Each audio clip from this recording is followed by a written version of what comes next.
નમસ્કાર વિદ્યાર્થી મિત્રો, ગયા લેક્ચરમાં આપણે ચેપ્ટર નંબર 1 સજીવ વિશ્વ એની અંદર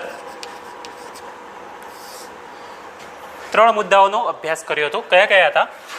તો એક હતો સજીવના સંપૂર્ણ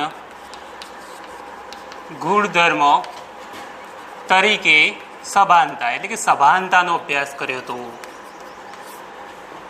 શાનો હતો? સભાનતા. એના પછી બીજા નંબરનો ગુણધર્મ હતો એ હતો સજીવ દેહની આંતરક્રિયાઓનું મહત્વ.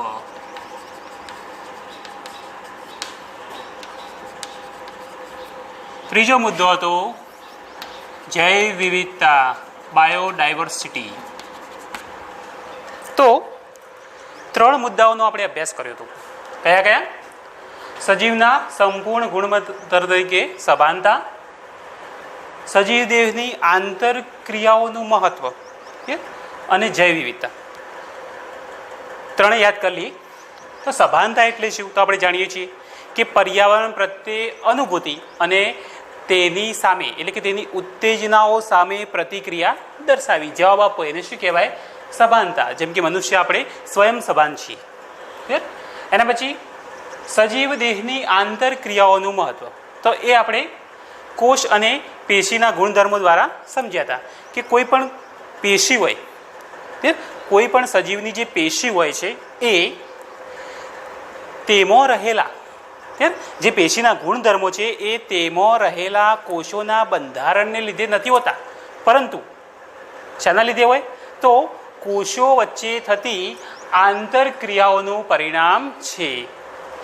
એ જ રીતે જે કોષનો લક્ષણો છે એ તેમાં રહેલી અંગિકાઓ, કોષમાં શું આવેલી વિવિધ અંગિકાઓ, તો કોષના લક્ષણો તેમાં રહેલી અંગિકાઓના બંધારણને લીધે નહીં, પરંતુ અંગિકામાં રહેલા આણ્વીય ઘટકો અથવા તો અણુઓ, એને શું કહેવાય? અણુઓ, એની આંતરક્રિયાઓનું પરિણામ છે. સમજી ગયા આંતરક્રિયા મુદ્દો? એના પછી જૈવ વિવિધતા. તો આપણે વિશ્વની અંદર અનેક પ્રકારની વનસ્પતિ, પ્રાણીઓ, સૂક્ષ્મજીવો બધું જ જોઈએ છીએ. ત્યારે હવે દરેકની રચના, કદ, આકાર, જીવન જીવવાની પદ્ધતિ, જેને કહેવાય જીવનશૈલી, અને અન્ય ઘણી બાબતોમાં શું જોવા મળે છે? વૈવિધ્ય જોવા મળે છે. અને એને શું કહેવાય? બાયોડાયવર્સિટી. યાદ રાખીશું. તો જૈવ વિવિધતા એને કહેવાય. તો યાદ રાખીશું કે ભાઈ જૈવ વિવિધતા કોને કહેવાય? તો રચના, કદ, આકાર, જીવનશૈલી અને ઘણી બાબતોમાં સજીવમાં શું જોવા મળે છે? વૈવિધ્ય જોવા મળે છે. એને આપણે શું કહીશું? જૈવ વિવિધતા. એના પછીનો મુદ્દો છે જે આપણે નવો શીખવાનો છે, એ છે નામકરણ. નામકરણ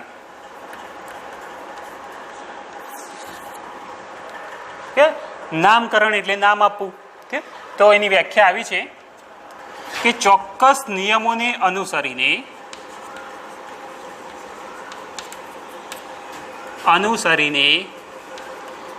નામ આપવાની પદ્ધતિ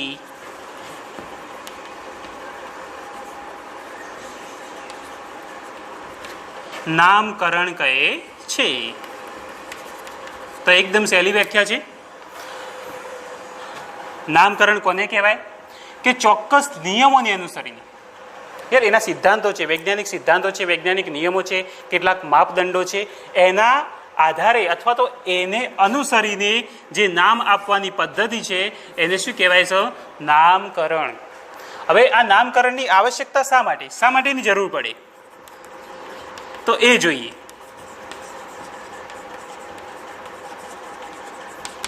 કે એની કેમ જરૂર પડે, કે ભાઈ નામકરણ કેમ કરવું પડે? તો આપણે જાણીએ કે વિશ્વની અંદર લાખો વનસ્પતિઓ છે, કે લાખોની સંખ્યામાં વનસ્પતિઓ છે, પ્રાણીઓ છે, સૂક્ષ્મ જીવો છે, આ બધું છે. આપણા વિસ્તારમાં પણ આપણે ઘણી બધી વનસ્પતિઓ અલગ અલગ જોતા હોય છે, ઘણા બધા પ્રાણીઓ જોતા હોઈએ છીએ, ઘણા બધા સૂક્ષ્મ જીવો જોતા હોઈએ છીએ. તો જે તે વિસ્તારમાં એટલે કે અલગ અલગ વિસ્તારમાં આ સજીવોનું અલગ અલગ નામ હોય છે, જેને સ્થાનિક નામ કે સજીવનું સ્થાનિક નામ અલગ અલગ હોય છે. અલગ અલગ વિસ્તારમાં સજીવનું સ્થાનિક નામ અલગ અલગ હોય છે. જેમ કે આપણે આપણા ગામમાં કોઈ સજીવને કોઈ વનસ્પતિને અલગ નામથી બોલાવતા હોય અને અલગ વિસ્તારમાં આપણે જઈએ તો એના એ વનસ્પતિનું બીજું નામ હોય છે. તો અહીંયા સમસ્યા થાય કે ભાઈ આ રીતના પૂરા દેશનો વિચાર કરીએ તો એક જ દેશમાં અલગ અલગ વિસ્તારમાં એક જ સજીવનું નામ અલગ અલગ હોય છે. એટલે કે એક જ દેશમાં અલગ અલગ વિસ્તારમાં સ્થાનિક નામ કેવું હોય? અલગ અલગ જોવા મળે.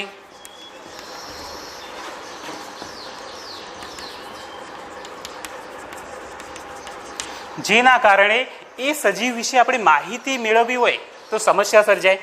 ક્લિયર? એ સજીવ વિશે માહિતી મેળવવી હોય તો સમસ્યા સર્જાવાની છે, કારણ કે અલગ અલગ વિસ્તારમાં અલગ અલગ નામ છે મિત્રો. ક્લિયર? તો આ ના ચાલે. તો એના માટે દરેક સજીવનું કોઈ ચોક્કસ નામ જે વૈશ્વિક સ્તરે એક જ હોય એવું હોવું જરૂરી છે. પૂરા વિશ્વની અંદર કે ભાઈ આ સજીવનું વૈજ્ઞાનિક નામ આ જ છે. પૂરા વિશ્વના કોઈ પણ સ્થળે જો તો એ સજીવનું નામ વૈજ્ઞાનિક નામ એક જ હોવું જોઈએ. તો એના માટે નામકરણની આવશ્યકતા છે, નામકરણની જરૂર પડે છે મિત્રો. તો યાદ રાખીશું. નામકરણની આવશ્યકતા કેમ પડશે? કારણ કે વિશ્વની અંદર ઘણા બધા વનસ્પતિઓ, ઘણી બધી વનસ્પતિઓ, પ્રાણીઓ, સૂક્ષ્મજીવો, ઘણા બધા સજીવો છે. અલગ અલગ વિસ્તારમાં આ સજીવોનો સ્થાનિક નામ અલગ અલગ હોય છે.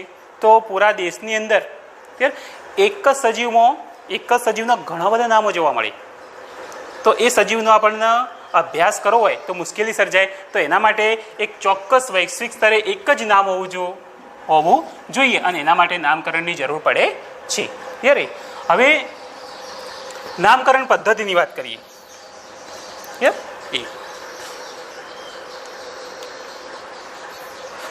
નામકરણ પદ્ધતિ.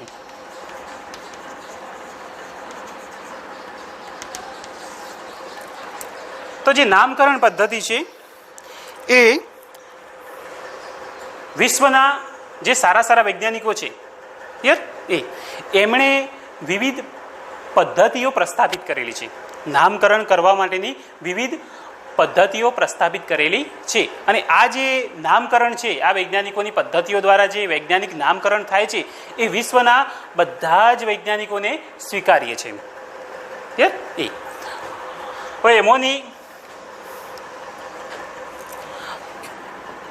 કે ભાઈ વનસ્પતિઓનું નામકરણ,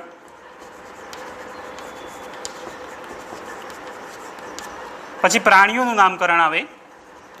તો આ જે બંનેનું નામકરણ એટલે બંનેનો જે વૈજ્ઞાનિક નામ આપવામાં આવે છે તો એના માટે અલગ અલગ પદ્ધતિઓ છે. અલગ અલગ એના માટે સંસ્થાઓ સંકળાયેલી છે. જેમ વનસ્પતિઓનું નામકરણ તો એના માટે આવે છે ICBN.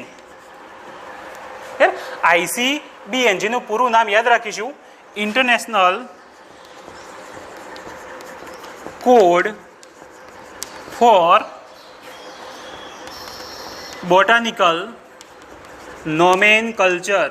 યાદ રાખીશું ICBN નું પૂરું નામ શું છે?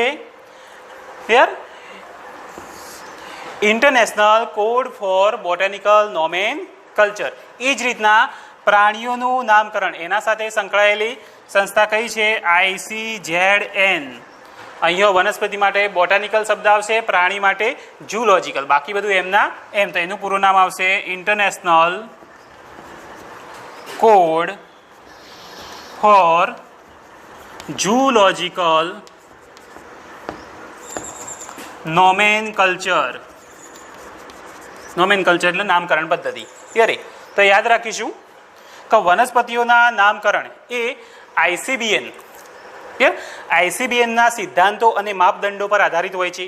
પ્રાણીઓનું જે વૈજ્ઞાનિક નામકરણ છે એ ICZN ક્લિયર ના માપદંડો અને સિદ્ધાંતો પર આધારિત છે અને બંનેનું શોર્ટ ફોર્મ યાદ રાખીશું ICBN international code for botanical nomenclature, ICZN international code for zoological nomenclature, જે ટૂંકા પ્રશ્નમાં પૂછાઈ શકે. હવે એના પછી આપણે વાત કરીશું દ્વિનામી નામકરણ પદ્ધતિ.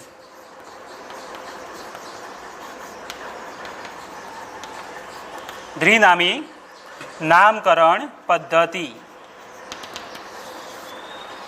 તો દ્વિનામી નામકરણ પદ્ધતિ કોને કહેવાય? દ્વિનામ એટલે બે નામ. તો આની વ્યાખ્યા આવી છે કે પ્રજાતિ અને જાતિ એમ બે ઘટકો સાથે નામ આપવાની પદ્ધતિ, તો એને શું કહેવાય? દ્વિનામી નામકરણ પદ્ધતિ કહેવાય.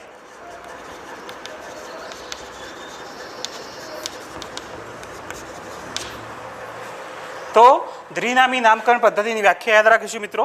કોને કહેવાય?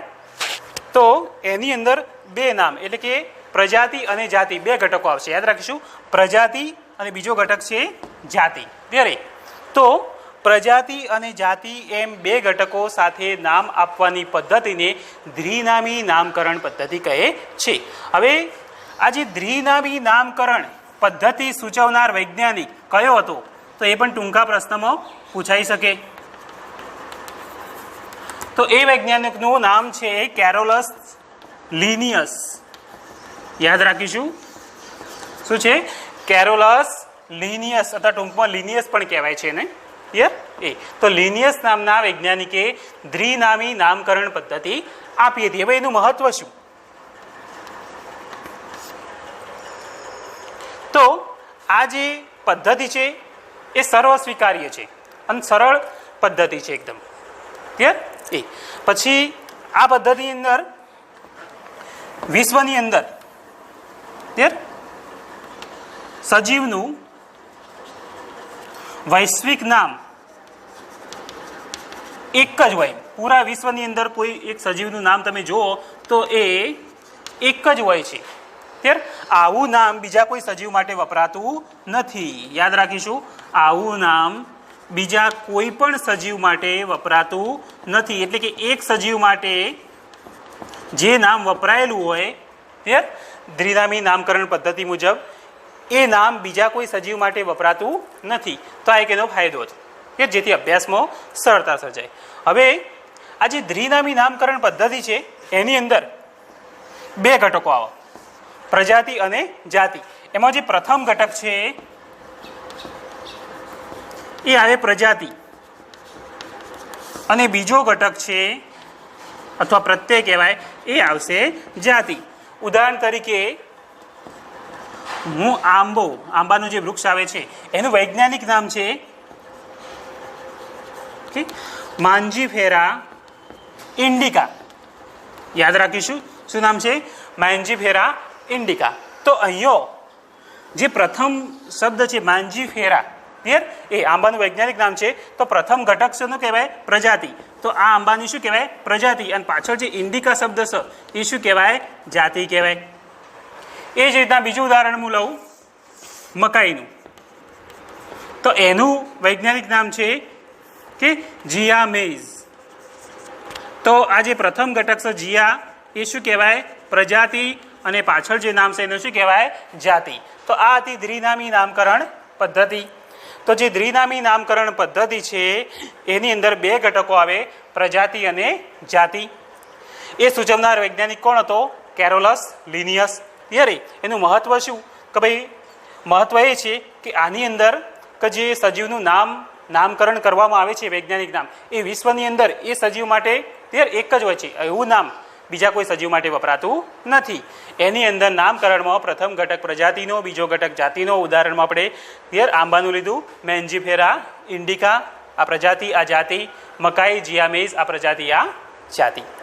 હવે એના પછીનો ટોપિક આપણે જોવાનો છે દ્વિનામી નામકરણના સાર્વત્રિક નિયમો.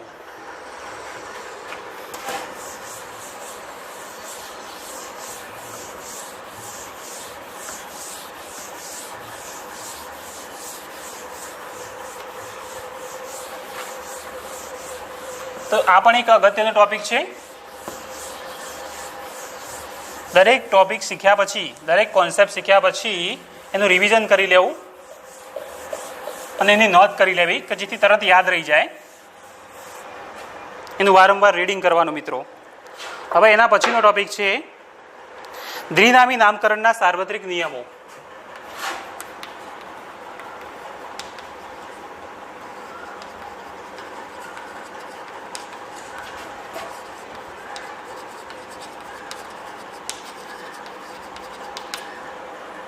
તો એની અંદર મેઇન 4 નિયમો છે. 5મો પણ નાનો છે, પણ 4 નિયમો કયા કયા છે? તો દ્વિનામી નામકરણ પદ્ધતિ છે. તો આ પદ્ધતિમાં જે વૈજ્ઞાનિક નામ અથવા તો એને કહેવાય જીવશાસ્ત્રીય નામ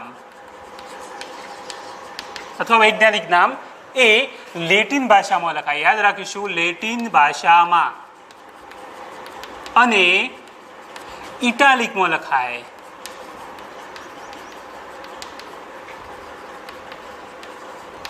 કારણ કે આ જે દ્વિનામી નામકરણ મૂળ એનો ઉદ્ભવ લેટિન ભાષા છે, લેટિનમાંથી ઉતરી આવેલો છે. એટલા માટે પહેલો મુદ્દો આ છે કે આ પદ્ધતિમાં જે જીવશાસ્ત્રીય નામ છે એ લેટિન ભાષામાં અને ઇટાલિકમાં લખાય છે. કારણ કે એનો મૂળ ઉદ્ભવ શું છે? લેટિન છે. એટલા માટે યાદ રાખીશું. એના પછી બીજો મુદ્દો જોઈએ મિત્રો, કે આ જે જીવશાસ્ત્રીય નામ હોય છે એ જીવશાસ્ત્રીય નામમાં પ્રથમ ઘટક પ્રજાતિ અને બીજો ઘટક જાતિનું સૂચન કરે છે. જે આપણે જાણીએ છીએ, આપણે આગળ જ હાલ દ્વિનામી નામકરણ પદ્ધતિ વિશે જોયું ત્યારે જીવશાસ્ત્રીય નામ જે હોય છે એમાં પ્રથમ ઘટક શું બતાવે છે? પ્રજાતિ. અને બીજો ઘટક શું બતાવે છે? જાતિ. જેમ કે આપણે મકાઈનું ઉદાહરણ જીયા મેષ, તો જીયા શું છે? પ્રજાતિ અને મેષ શું છે? જાતિ. યરે એના પછી નંબર 3, કે આ જે જીવશાસ્ત્રીય નામ આપણે લખતા હોઈએ, એટલે કે હસ્તલિખિત રીતે લખતા હોઈએ ત્યારે દરેક શબ્દની નીચે, યાદ રાખીશું, દરેક શબ્દની નીચે આડી લીટી કરવામાં આવે છે, દોરવામાં આવે અથવા તો કરવામાં આવે છે. આ યાદ રાખવાનું છે. ત્યારે જીવશાસ્ત્રી નામ તમે લખતા હો તો એ લેટિનમાં લખતા હો તો એની અંદર આડી લીટી દોરવામાં આવે છે. ત્યારે હવે એનું કારણ શું? કારણ કે મૂળ ઉદ્ભવ લેટિન સાથે સંકળાયેલો છે, તો એને ઇટાલિકમાં પણ લખવામાં આવે. શેમાં લખવામાં આવે છે? ઇટાલિકમાં. તો છાપતા હોઈએ ત્યારે ઇટાલિકમાં લખાય છે. ક્લિયર? એ ઇટાલિકમાં છપાય છે કોઈ પણ જીવશાસ્ત્રીય નામ. ક્લિયર? ઇટાલિકમાં. ઇટાલિક એટલે એમ આડું લખેલું હોય છે. જેમ કે હું લખું આ રીતના જીયા મેઝ, એ આ રીતના આમ ત્રાંસું લખેલું હોય ત્યારે એ ઇટાલિકમાં લખ્યું હોય. ત્યારે અને સિમ્પલી લખતા હોય સીધું તો નીચે અંડરલાઈન કરવું પડે છે. આ રીતના દરેક શબ્દ નીચે અંડરલાઈન કરવામાં આવે છે. હવે નંબર 4, કે જે જીવશાસ્ત્રીય નામની અંદર આપણે જાણીએ છીએ કે પ્રથમ ઘટક પ્રજાતિ હોય અને બીજો ઘટક શું હોય છે? જાતિ હોય છે. તો એનો પણ એક નિયમ છે કે જ્યારે તમે પ્રજાતિનો અક્ષર લખો, ત્યારે તો અહીંયા પ્રજાતિનું નામ લખ્યું જીયા, તો એનો જે પ્રથમ અક્ષર છે એ મોટી લિપિમાં હોય છે, એટલે ઝેડ કેપિટલમાં હોય છે.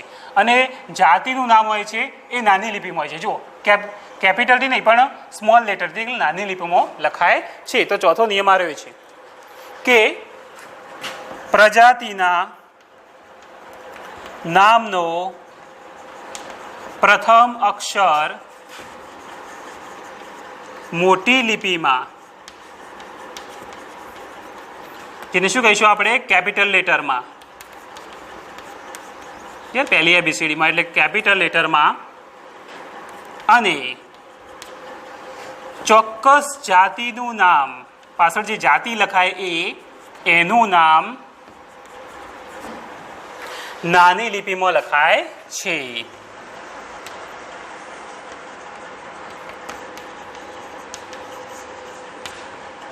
તો આ ચોથા નંબરનો નિયમ છે કે જે પ્રજાતિના નામનો જે પ્રથમ અક્ષર છે એ મોટી લિપિમાં અને ચોક્કસ જાતિનું નામ નાની લિપિમાં લખાય છે.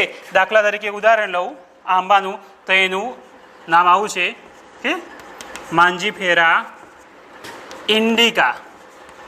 તો અહીંયા તમે જુઓ, જે પ્રજાતિના નામનો જે પ્રથમ અક્ષર છે, કાકા પ્રજાતિ છે, આ જાતિ છે આંબા માટે, તો એ કેપિટલમાં આવશે. શેમાં આવશે? કેપિટલમાં. અને પાછળ જે જાતિનું નામ છે એ આખું નાની લિપિમાં, એટલે શરૂઆત પણ નાની લિપિથી, સ્મોલ લેટરથી શરૂ થશે. તો આ ચોથો સાર્વત્રિક નિયમ છે. હવે એના પછી એક બીજો અંદર મુદ્દો એડ કરીએ છીએ કે ઘણી વખત આ જે વૈજ્ઞાનિક નામ લખ્યું છે એની પાછળ એ જે પદ્ધતિ, એ નામ જેણે આપેલું છે, ત્યારે આ નામકરણ પદ્ધતિ જેણે આપેલી છે એ વૈજ્ઞાનિકનું સંક્ષિપ્તમાં નામ અથવા ટૂંકમાં નામ યાદ રાખીશું. સંક્ષિપ્તમાં નામ લખાય છે. જેમ કે આ જે નામકરણ પદ્ધતિ કોણે આપી છે? કેરોલસ લિનિયસે. તો આનું જે નામ છે આ રીતના લખાય આંબાનું, માંજીફેરા ઇન્ડિકા લિનિયસ. એનો શોર્ટમાં LIN યા LINN પછી ડોટ કરવામાં આવે છે.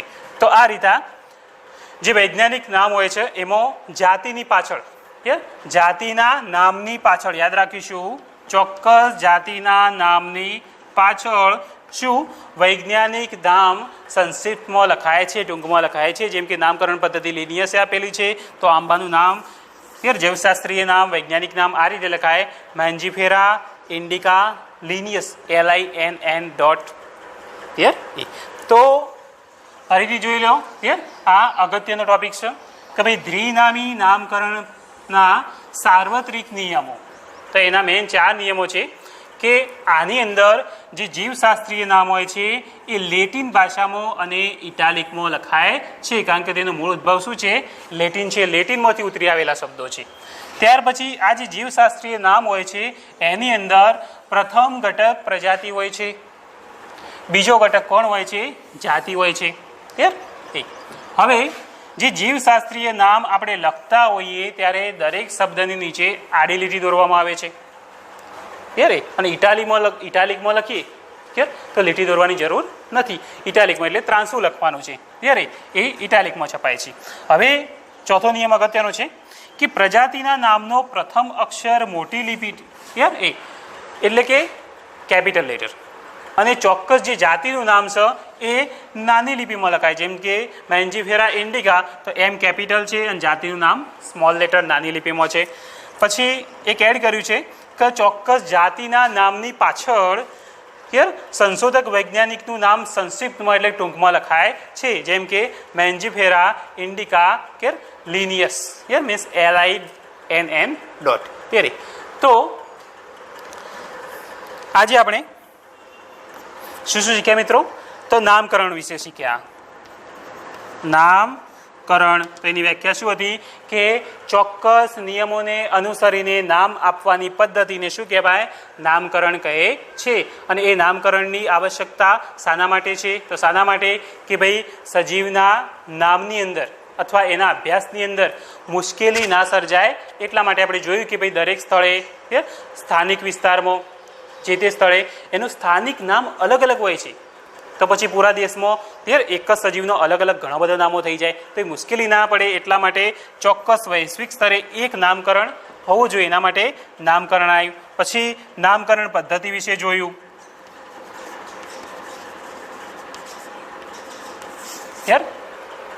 નામકરણ પદ્ધતિ એની અંદર આપણે 2 ટોપિક જોયા, ICBN, ICZN. આનું નામ હતું international code for botanical nomenclature. ICZN international code for zoological નામ નોમેનકલ્ચર. આ જે નામકરણ પદ્ધતિ છે એ વૈજ્ઞાનિકોએ આપેલી છે.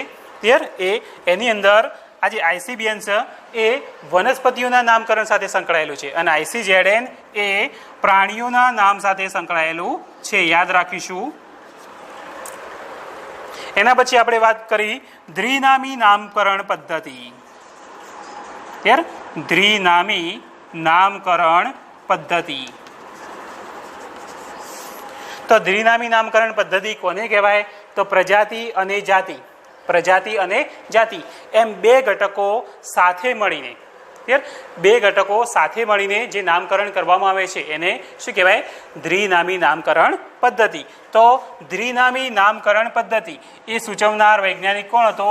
Carolus Linnaeus. તો ટૂંકનો યાદ રાખીશું, આ ટૂંકો પ્રશ્ન પૂછાઈ શકે કે દ્વિનામી નામકરણ પદ્ધતિ સૂચવનાર વૈજ્ઞાનિક કયો? તો કેરોલસ લિનિયસ.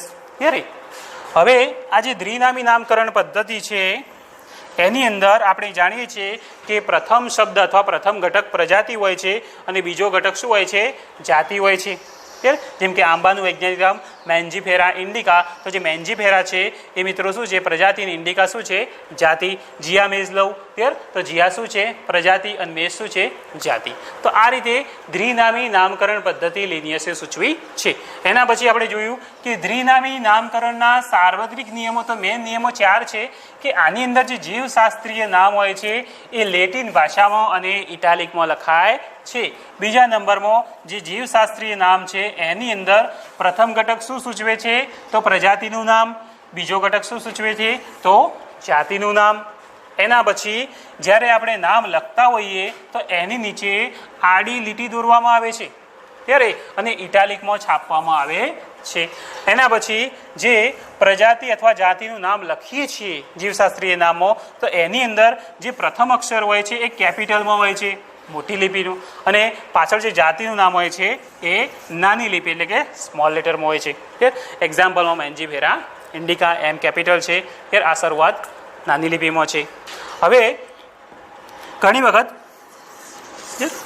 જે જાતિનું નામ હોય એના પાછળ જે સંશોધક વૈજ્ઞાનિક છે એનું નામ સંક્ષિપ્તમાં એટલે કે ટૂંકમાં લખાય છે. જેમ કે મેન્જીફેરા ઇન્ડિકા લિનિયસ LINN. તો આ રીતે નામકરણ જીવશાસ્ત્રી નામ અથવા વૈજ્ઞાનિક નામ અપાય છે. બરાબર. તો મિત્રો આજે જે મુદ્દા શીખ્યા, જે કોન્સેપ્ટ શીખ્યા એ બરોબર રિવાઇઝ કરી લેજો. હવે જે નેક્સ્ટ ટોપિક છે આપણે નેક્સ્ટ લેક્ચરમાં જોઈશું.